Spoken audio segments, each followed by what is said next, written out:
Hello and welcome to this week's edition of the Munce Report, where we're previewing a big weekend of, it's a long weekend here in Queensland with Labor Day, and there's racing left, right and centre, racing at the Sunshine Coast Friday night, Doomben Saturday, Beaudesert Sunday and Ipswich on Sunday.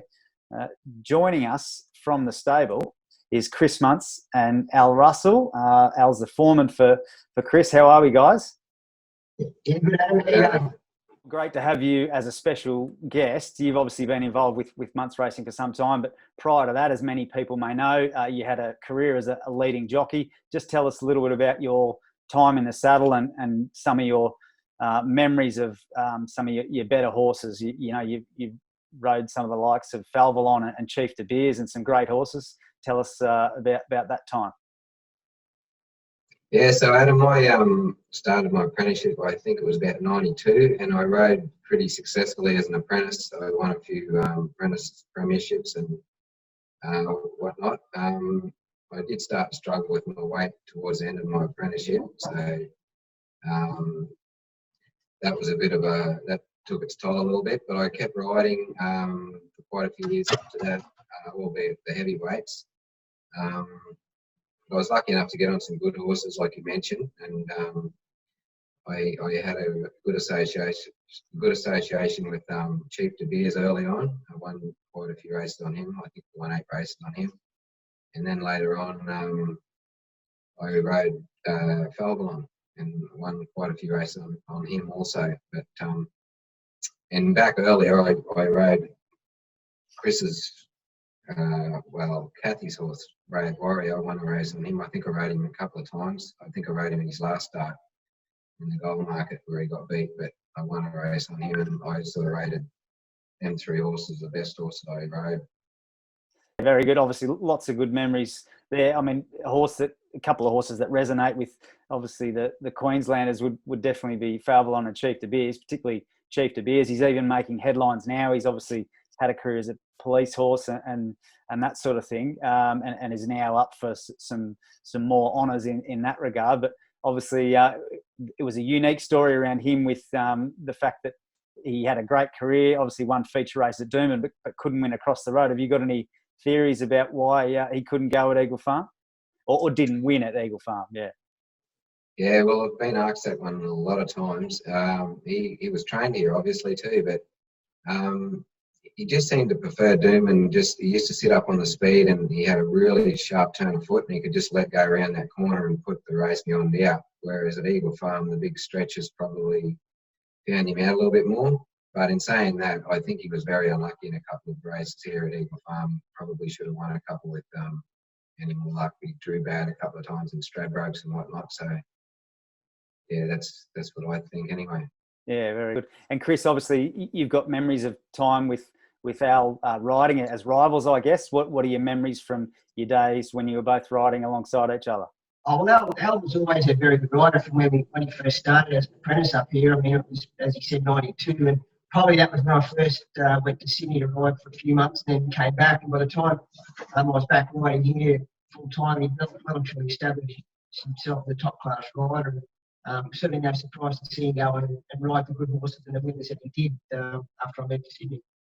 And what's it like now? Obviously, sort of you had that time together on that side of the fence, and now your partner's in crime, training, preparing horses and getting horses ready. How's the association going now with Al as your foreman? I think it's very good. I don't know what Al thinks, but I mean, we've always been good mates and we've always got along really well. We can have a laugh and a joke, but we realise that there's a lot of responsibility, and it's a tough gig getting these horses going, but we're doing a pretty good job. And it's certainly good to come to work and have someone like Al to bounce things off and talk to about horses. And the most important thing is I think we get on pretty well. Very good, guys. All right, well, we're talking about preparing horses. Let's get into the preview. As I mentioned earlier, lots of runners across the weekend and leading into Monday on the public holiday. So kicking off with the Sunshine Coast on Friday night. You've got 2 runners heading up the highway. Race 1, Secura Star lines up in a 2-year-old maiden after running into a very smart one in Isotope on debut. Yeah, well, Adam, in my opinion, she's really come on since that run, and she's really cleaned up in the coat and she's trimmed up a bit. she has drawn a bit tricky again. So I'm assuming she'll roll forward again. She's got plenty of speed, so it just depends how she gets across from that barrier. But I think she'll improve quite a fair bit out of her first up run. And then I still think there's improvement in her again after that too.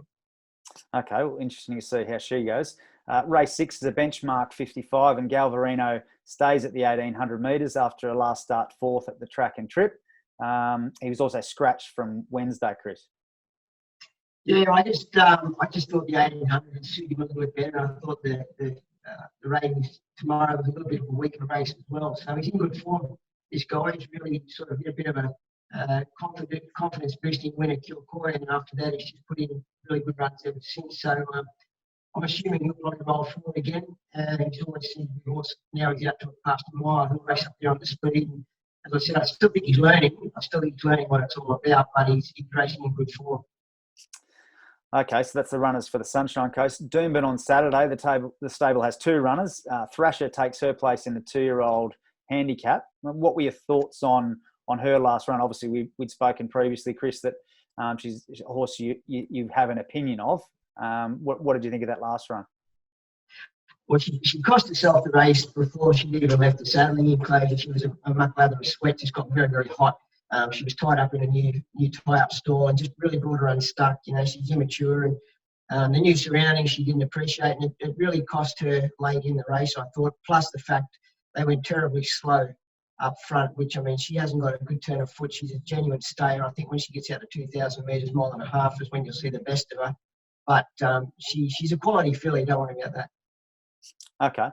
And Al, the other runner at Doomben is the consistent Canister, who gets up to the mile in the cutest 3-year-old maiden. She's obviously narrowly missed out, going down with 2 minor placings that are only 2 starts for the stable. Yeah, that's right, Adam. She's been racing terrific. She looked the winner in the last 2 runs and just got bobbed out late. Up to the mile, she's trained on well, so I think she's going to be very competitive again, and she probably deserves to win one. I think. Yeah, certainly does. Bow Desert on Sunday. There's a big program there, 11 races, and there are the 3 runners going around for the stable. Race 6, the Carpenter lines up in a 3-year-old benchmark 62 over 1,400 metres, which you'd think would be a more suitable trip for him second up, Chris? Yeah, I think so. There's a little bit of weight to lump around on Sunday, but it's probably not the strongest race all the same. And I've always thought he'll run the 1,400 out pretty strong. So I'd say at this point in time, we'll probably head out there. He is nominated for Wednesday as well in a 3-year-old 1,400, but I'd probably suggest he'll go around on Sunday at Bow Desert. Okay, and another in a similar bracket is Twerk, who's in the 3-year-old benchmark 65, was obviously nominated for the Sunshine Coast as well, but you've elected to go to that race. She's second up and wasn't too far away first up. What did you think of her first up run out? Yeah, look, it was okay. She sort of put herself in a good position, and she was there to win. She was just down wanting a little bit late. But she continues to work really good. Larry galloped her the other morning and was really happy with how she went. So we think that she should take a little bit out of that run and improve going into this next start. Okay, we'll keep an eye on her. Race 10, which isn't even the last race. It's a benchmark 60 over 1,400, and the Golden Bear is third up here. Chris, what have you made of his first couple of runs? Obviously, you mentioned he's sort of needs ground. Yeah, well, he does. I thought his first run was very good. I thought the other day his second up run he raced a little bit upside down. He was a bit aggressive and a bit fresh, but he's certainly a lot fitter coming into his third run. I haven't really done the form on the Wednesday race. He's also nominated for Class 1 1,400 there, but if he did happen to run at Bow Desert, it's certainly a winnable race for a horse like him. He's got good ability, and he wouldn't be far away on Sunday if he runs. All right, so we've got through to Sunday, and then on Monday at Ipswich, Labor Day public holiday, and you've got Moonshiner here. He's entered in a 2-year-old handicap. Was a huge run on debut after being held up for pretty much the entire length of the straight. How's he been going since then, Al? Yeah, look, he's one horse that really has come on since his run the other day. We sort of expected he'd be up in the lead the other day, for whatever reason he was out the back, but he hit the line well, so that was encouraging. and he actually has thrived that horse since he ran the other day, so he should definitely be competitive. And Chris, you mentioned previously with him, he's a bit of a quirky fellow. Yeah, he is. He sort of gets his head back a little bit in the rider's lap when they ride him, but he's ever since that run, it's as if the penny's sort of finally starting to drop with him, and he's working around a lot kinder, and he's a lot fitter certainly going into this second up assignment on Monday. So has got a little bit of weight to carry, 59 kilos. He's not a big horse, but it's not a large field either. I think it's only half a dozen runners, and he shouldn't get too far back, I wouldn't think, in a race like this. All right, guys. Well, that's the preview. Thanks for your insights there, and obviously sharing the love across a few meetings over the next few days. So all the best for the stables results there. Great. Thanks, Adam.